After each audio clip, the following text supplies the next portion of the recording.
Here are 5 ways to help you in your music production journey. Let's get it, guys.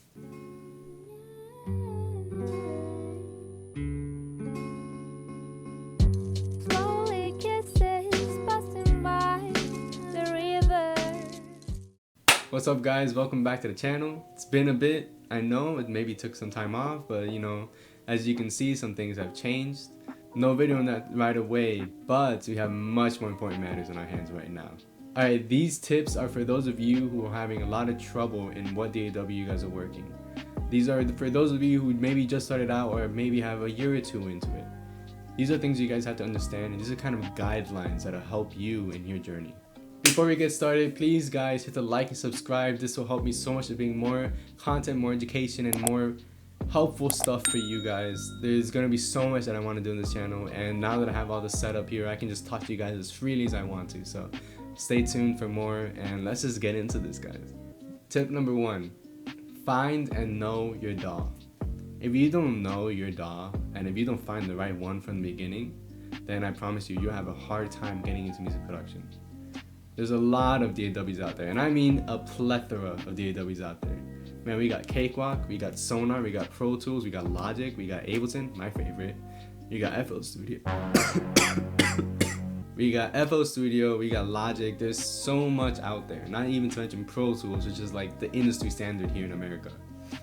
So there's a lot for you to choose from. And I'm not saying, go look at every one of them, download all the demos. No, don't do that. I'm saying write down a list.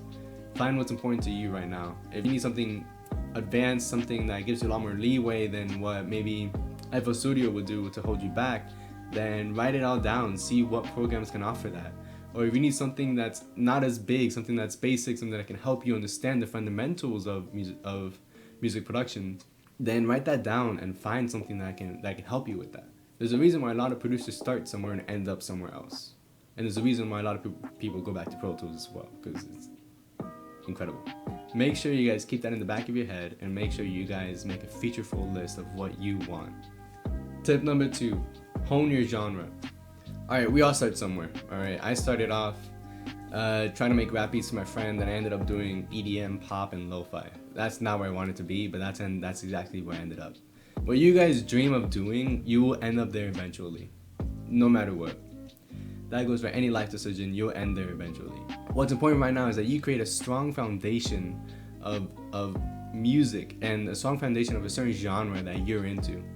Alright, it's very important that you create a strong foundation of a genre, because that allows you to go into rhythm, that allows you to go into theory, and that allows you to express yourself in the most comfortable way, something that feels comfortable to you and everyone around you. Alright, so that's just a very basic but very important tip. Find your genre and make sure you hone in on it. Alright, keep that there. Tip number 3, dissect the structure. It's extremely important for us musicians to understand that what makes a song different to a ringtone is structure. Alright, a ringtone is a repetitive loop.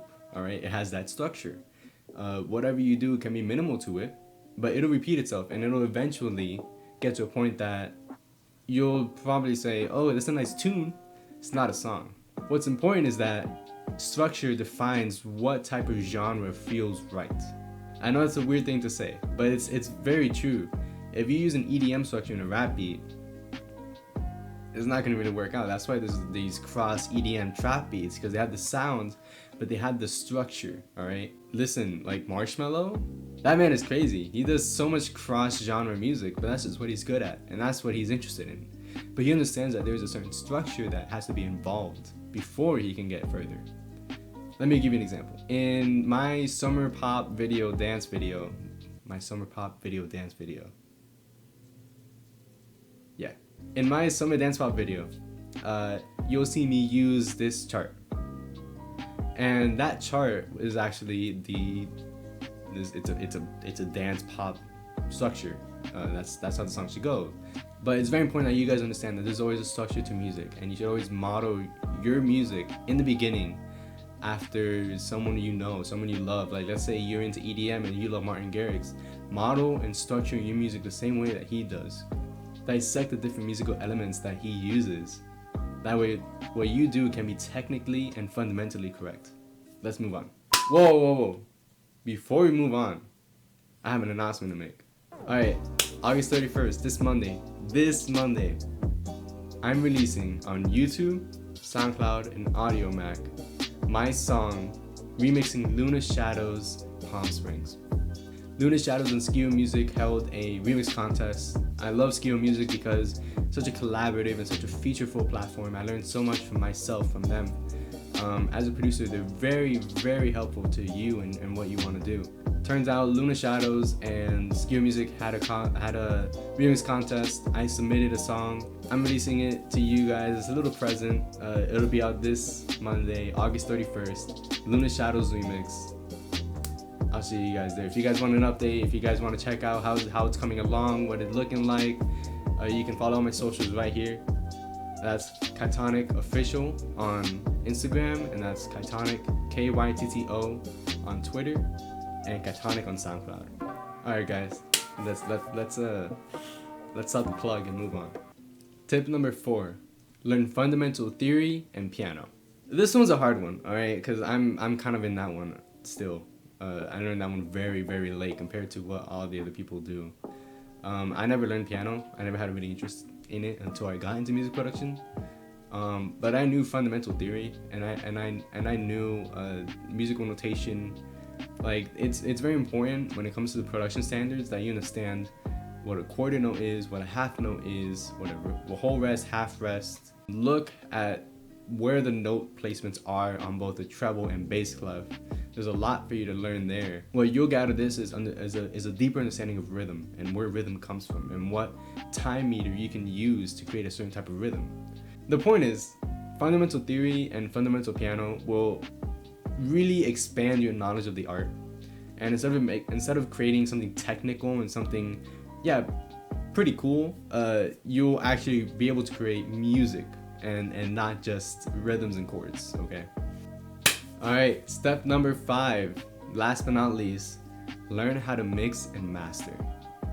I can't tell you how important it is for us as producers and as artists and as people who work with audio to oversee the mixing and mastering of your product. I'm saying learn basics and learn fundamentals of how to mix and master, even starting off, alright? You have to understand that there's a structure to how music is also released. There's pre-production, production, and post-production. Pre-production is the idea, is you getting the chords down, you getting the lyrics written, all of the above. Production is you actually creating the song, making the tracks, recording, adding effects to your vocals, using different musical interfaces. And then post-production is mixing it down, making it all sound equal, making it sound how you wanted it to sound in your mind. And mastering, which is where you take what that mix had and just make it bigger. So that's the thing. That's the thing with music nowadays, is that people are talented and they can create amazing songs, but if they can't master it, and if they can't mix and master it, then it's just not gonna sound good. I'll give you a little insider scoop. This is what I mean. Listen to this song.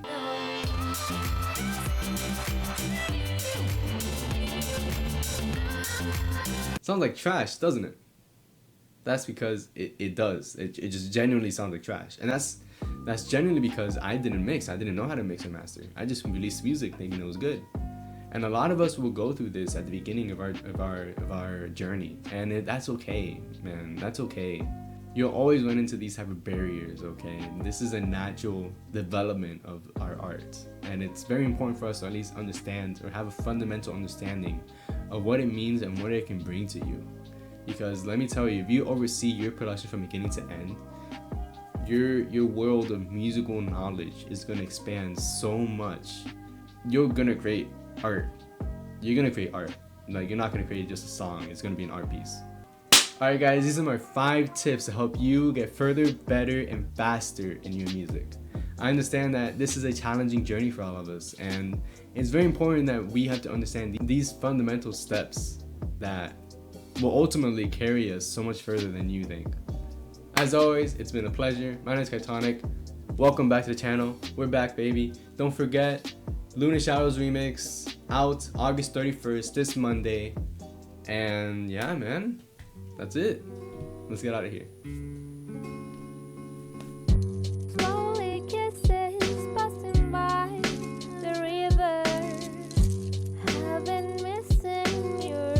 heartbreak.